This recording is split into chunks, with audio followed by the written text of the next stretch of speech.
Para além do balé retórico, o prognóstico preocupante de Rodrigo Pacheco para o Senado. Vem comigo. Antes de seguir, gostaria de pedir seu like nesse vídeo e sua inscrição nesse canal. Peço também, caso você possa e queira, sua contribuição clicando no botão Valeu ou se tornando membro aqui do blog do Código Amaral, clicando no botão Seja Membro. Os membros do blog do Código Amaral têm acesso a conteúdos exclusivos e assim você ajuda mais um espaço de luta contra o fascismo à brasileira. Ao final do vídeo, deixe seu comentário. Concorde, discorde, complemente. Mas sempre se lembre que só não vale xingar nem falar da mãe do povo. Compartilhe esse vídeo em todas as suas redes sociais. E também no WhatsApp e no Telegram, se você tiver. Lembrando que se você é de Alagoas, você pode assistir o blog do Código Amaral na TV Comacel, canal 12 da NET. Sempre aos domingos, ao 12h45. Se você não é de Alagoas, você pode assistir a TV Com no link que está na descrição desse vídeo. Obrigado. Segunda-feira, 29 de abril, são agora 4h40 da tarde e já tem algum tempo, melhor dizendo, desde que o governo tem conseguido fazer aprovar no Supremo Tribunal Federal a reoneração de 17 setores para a folha de pagamento, e o senador Rodrigo Pacheco, presidente do Senado e, consequentemente, presidente do Congresso Nacional, tem feito algum rebuliço reclamando do STF e do governo Lula, do Palácio do Planalto. A última agora, segundo a Andréa Sadi, é que nos bastidores o Pacheco tem dito que o governo está sem articulação, está desarticulado, etc. Enfim, esse tipo de discurso nos lembra, ou nos remete, às falas de Arthur Lira, quando este está chateado, digamos assim, com o Palácio do Planalto, com o governo federal. Sempre o problema é de articulação. Quando, na verdade, a gente sabe que o problema passa muito por questão de emendas. Na verdade, eu já comentei aqui no canal mais de uma vez, na minha participação na STV Brasil também mais de uma vez, em textos, enfim, que o Rodrigo Pacheco e o Arthur Lira, eles meio que ficam fazendo uma dobrada invertida em relação à postura diante do Poder Executivo, do Palácio do Planalto e diante do Supremo Tribunal Federal. No momento em que um está todo amor, o outro reclama. Quando este reclama, este está todo amor, o outro reclama. Se isso é combinado, se não é, eu não tenho como dizer. Mas o fato é que isso tem ocorrido várias vezes nesse 1 ano e 4 meses de governo Lula. Quando o Senado está muito bem com o governo, o Lira chiava, reclamava, etc. Quando a Câmara ficou de bem com o Palácio do Planalto, o Senado reclama. Um fato concreto que ilustra bem isso foram os jantares com lideranças das duas casas. No primeiro momento, o Palácio apenas pensou em fazer um encontro de líderes, um jantar com líderes partidários da Câmara de Deputados.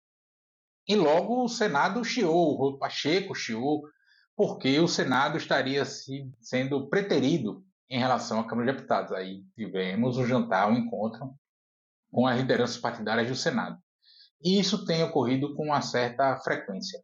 Isso faz parte do jogo político, de pressão. Cada casa quer ter o seu privilégio, suas benesses atendidas pelo Poder Executivo. Nós temos um Congresso Nacional, e aí falando de Câmara e Senado, composto por parlamentares do chamado Centrão, que é o que eu falo aqui no canal, que são os parlamentares despachantes, que não defendem concepção de sociedade, nada disso, eles vivem somente de emendas, se comportam como mini executivos, emenda junto às suas bases, enfim. E aí até aí está tudo certo, faz parte do jogo, quer a gente goste disso ou não, é a forma como o jogo político da relação dos poderes está sendo jogado agora. Em relação à questão da reoneração da folha, o Senado recorreu ao Supremo, enfim. Mas a votação do Supremo ainda nem terminou, porque houve pedido de vistas. Mas, nesse mesmo relato da Andréa Sadi, no portal G1, há uma parte que preocupa mais do que a gente tem dado a devida atenção ou a repercussão sobre isso, que é em relação ao prognóstico que Rodrigo Pacheco estaria fazendo sobre a composição do Senado a partir de 2027. Em 2026, nós vamos ter as eleições gerais de novo, e no caso do Senado, será a vez do povo brasileiro escolher 2/3 da casa. Ou seja, nós vamos votar em 2 candidatos para o Senado em 2026. E, segundo Rodrigo Pacheco e seus aliados ali, eles avaliam que essa eleição de 2026 elegerá o maior número de senadores da extrema-direita. Somados aos que já têm eleitos, que foram eleitos em 2022, a maioria da casa será composta por parlamentares da extrema-direita. E isso é um prognóstico péssimo.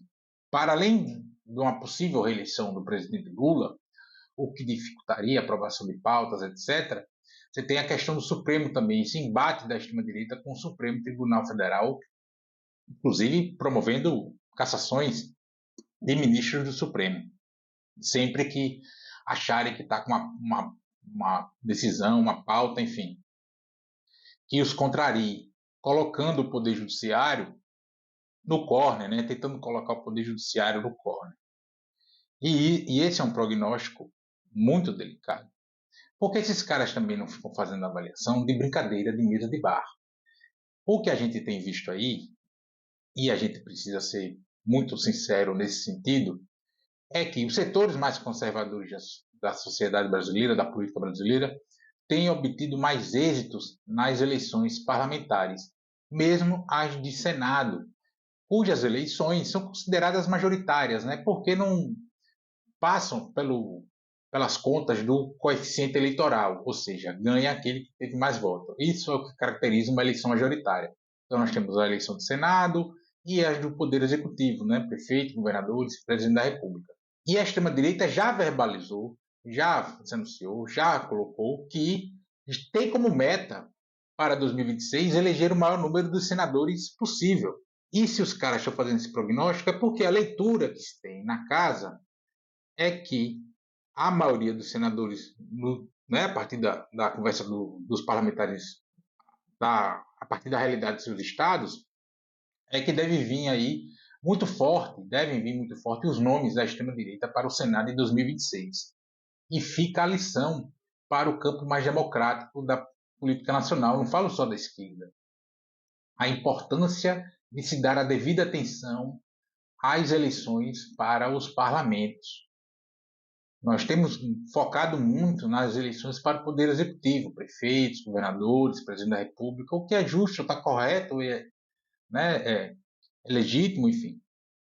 Mas temos deixado um pouco de lado a disputa para o Senado e para a Câmara de Deputados, para as Assembleias Legislativas e para as câmaras municipais. Se esse prognóstico se concretizar, tem muito tempo ainda, ninguém sabe o que vai acontecer, nós temos 2 anos ainda, a conjuntura pode mudar muito, mas se esse fato se concretizar, teremos muitos problemas para o próximo período, caso o Lula seja candidato, vá à reeleição, seja reeleito, ou um nome indicado por ele seja candidato, seja eleito, enfim. Porque a gente passaria a ter, além da Câmara de Deputados, que deve vir uma configuração, sejamos muito francos, muito próxima da atual, se não na postura de relação com o governo, enfim, mas na composição mais política, do ponto de vista político, ideológico, nós teremos o Senado também assim. E isso é muito preocupante. Nós precisamos fazer o dever de casa nesse sentido. Nós temos as eleições municipais deste ano, e elas são importantíssimas. E não só a eleição de prefeito das grandes cidades, das cidades médias, das capitais.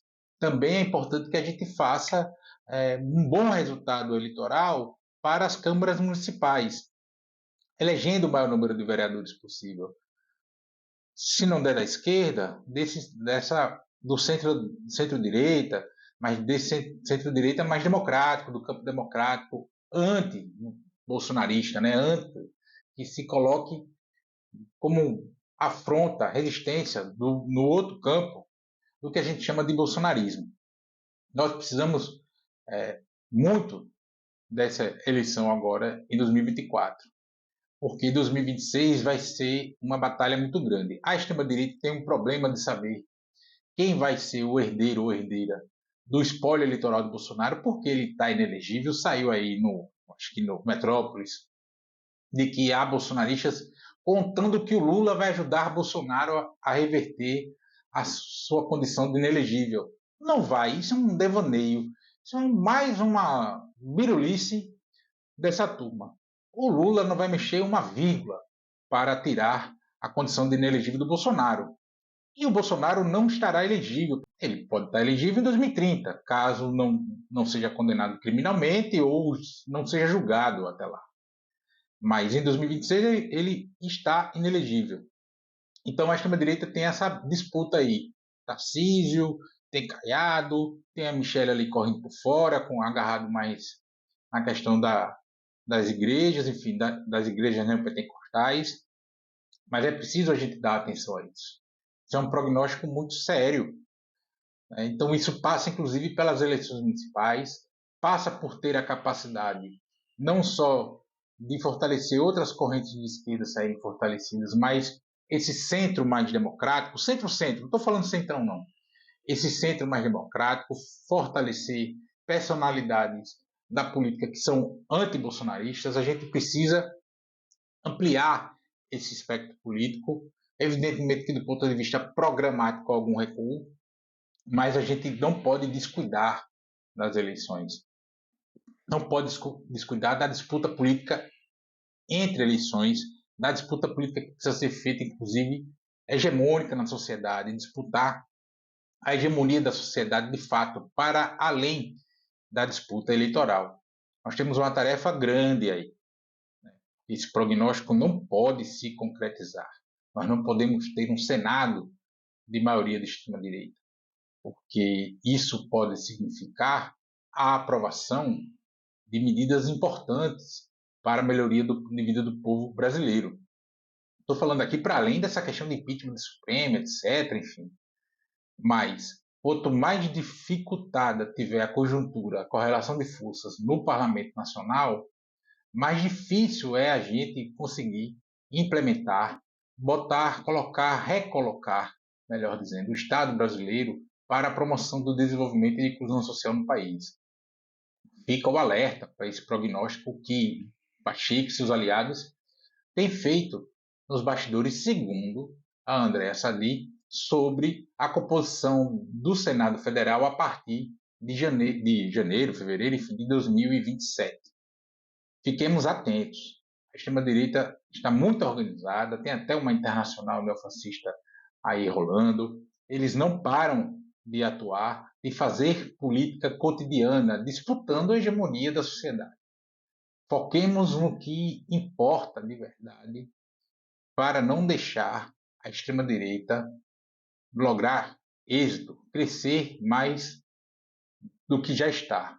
Ela é menor do que parece, sua capacidade de mobilização está diminuta. Veja o ato no Rio, o ato em Aracaju, enfim, diminuta, mas não morreu.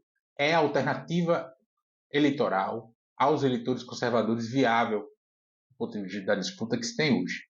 Que esse prognóstico do Pacheco não se concretize.